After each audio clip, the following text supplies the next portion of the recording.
Howdy, this is my next rant of the day. So essentially, what I'm going to talk about is this soldier boy that I worked with who was the admin NCO at my combat engineer unit. This story is more to emphasize a character in life.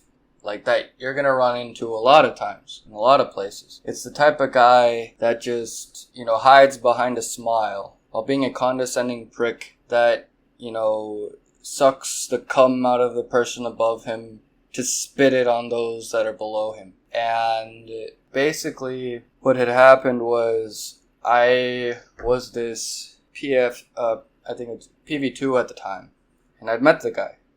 And we were convoying down to do some hurricane relief, and we'd really bonded. The guy was really cool. He's like, yeah, I went to sapper selection course or sapper school. I forget exactly how you call it. Whatever. I went to sapper school. It's probably sapper. I failed, but I'm gonna go again in a year or two. I'm gonna do really good. But hey, if you need anybody, you want to be my friend, you can be my friend. That's what he said. He said, you can be my friend. And we chilled, we had a great time on the convoy, but then I started to notice something. Okay, so like I said, the guy smiled all the time. He just hid behind that smile. And he would make super nice comments, he'd be super cool.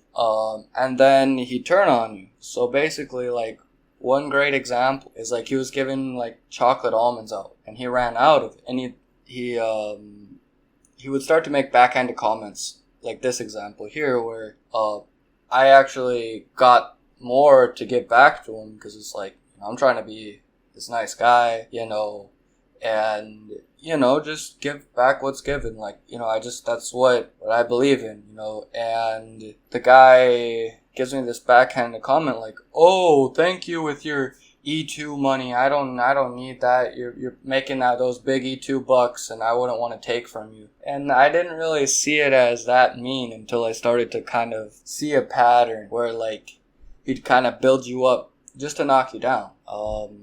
But we'll call this guy, because I have 3 videos to do on this ass nozzle. We'll call him Madelyn. So Madelyn was he was a character, and it got progressively worse, where he'd try to act like this mentor. He'd be like, hey, I'm going to send you to sapper school. I just need you to learn the knots, learn this and that. And I would learn things. And then he'd be like, oh, that's not good enough, this and that.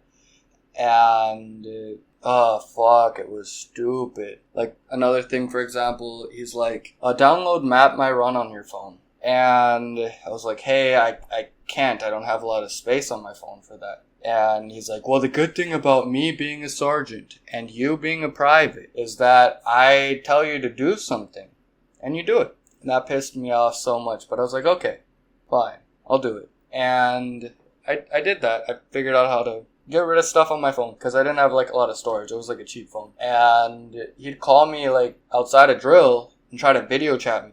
What the fuck? This guy, he was kind of a douche canoe. And he was the admin NCO, so he had reasons to call me, but still. I failed, for example, a PFT, because, this was late October, the air sucked, I was having these horrible sinus problems, so I failed. And, I was able to pass APFTs easily, when I wasn't dealing with being sick. And it's not an excuse necessarily, it's just a reason why it happened. But of course, that doesn't sit well with people like that. And, when he heard about it, he was like, you failed your APFT? Are you kidding me? And you want to go to sapper school? Blah, blah, blah, blah. My guy, come on. I'm gonna pass it again. I just have to retake the test, But, that's just not the attitude to give to people below you. It's okay, you failed. You got it again. That's when I became a sergeant. That was my attitude. I wasn't screw you for failing, you're a horrible soldier. But that's the attitude I got. My attitude was always, hey, if you fail, that's okay. You'll get it next time. Let's see how you can win. That's always my attitude. Even outside the army, that's how I act. Come on, you got this. That's the attitude to be, not hide behind a smile and be a douche to everybody. And I have perfect examples later on where this guy was a douche. Like, for example, one drill, I came up to him and I said, "Hey, Sergeant, what is a way that I can improve and be a good soldier and, get to the next rank, become a sergeant, all that stuff?" Well, and the next rank wasn't sergeant at that time for me, but that's what I was looking for. And he's like, "Well, first of all, you could start with having a clean uniform. Like, what is that on your uniform, cum?" And, I guess, that morning I didn't, I must have, accidentally had, a little bit of toothpaste fall on my uniform, and I didn't notice. And nobody up to that point had told me, "Hey, you have something on your uniform." Nobody told me, even though this was, halfway through the day. And then he's like, "Did you freaking shave either? Oh my goodness, you're just not squared away, you this and that and that." And he's starts to yell at me, even though I went up to him to ask him question, because I thought that he was a good leader at the time. But he wasn't. I just didn't notice it because he hid behind a facade. And then after that, I had to hand wash my uniform. And then I had to go and run back and forth and do all these ridiculous smoking exercises. Basically, where, I had to do laps. I had to put my uniform on the ground and, put a bucket of water on it and use, soap from the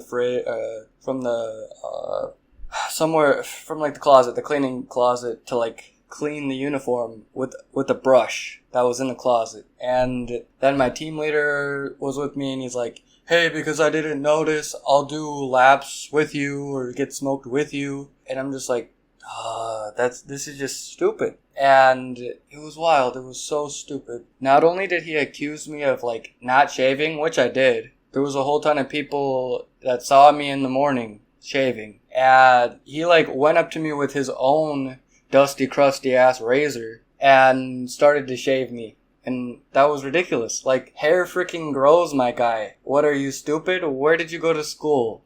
That's what I would ask you if you heard this video. Where did you go to school? Did you know that hair grows when you were doing that? You were accusing me of not shaving? But anyway, this is just another example of why not to be a combat engineer. It's not just a unit like this. It's toxic throughout the board.